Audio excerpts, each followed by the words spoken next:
দুই নম্বর প্রশ্ন করেছেন, আসসালামু আলাইকুম শেখ। ওয়ালাইকুম আসসালাম রহমতুল্লাহ। যখন আল্লাহ তাআলার কথা মনে পড়ে তখন মনে মনে একাধিক আকৃতি ভেসে উঠে না, মোটেই এটা জায়েজ নয়।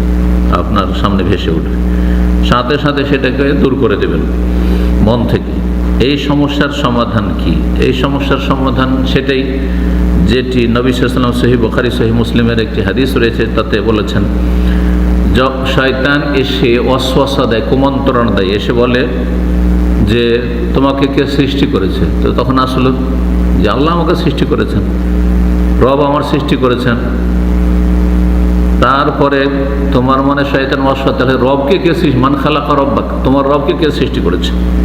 ফায়দা বালাগা জালেকা, যখন এই কথাই যখন দিমাগ মস্তিষ্ক পৌঁছিবে, মনে এরকম কথা আসবে যে তাহলে আল্লাহ কিভাবে সৃষ্টি হলেন, আল্লাহ কিভাবে আসলেন, ফালিয়াস্তাইজ বিল্লাহ, আল্লাহর কাছে আশ্রয় কামনা করো, আল্লাহর নিকট আশ্রয় কামনা করো শয়তানের অনিষ্ট থেকে, ওয়াসওয়াসা থেকে।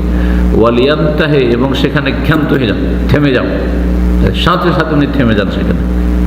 নবী সাল্লাল্লাহু আলাইহি ওয়াসাল্লাম যেমন আশ্রয় কামনা করতে বলেছেন আল্লাহর, যে শয়তান থেকে রক্ষা করো, শয়তান গুমরাহি থেকে, আর ক্ষান্ত হয়ে যেতে, থেমে যেতে বলেছেন।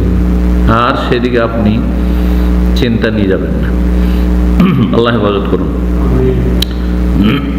আল্লাহ রাব্বুল আলামিনের সূরত আছে, আকার আছে। সূরত মানে আকার, আকৃতি বলবেন না।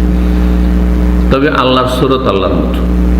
আল্লাহ সম্পর্কে যেমন জানি না, তেমনি আল্লাহর মতো সূরত সম্পর্কে, আকার সম্পর্কে জানি না। আল্লাহর হাত সম্পর্কে জানি না।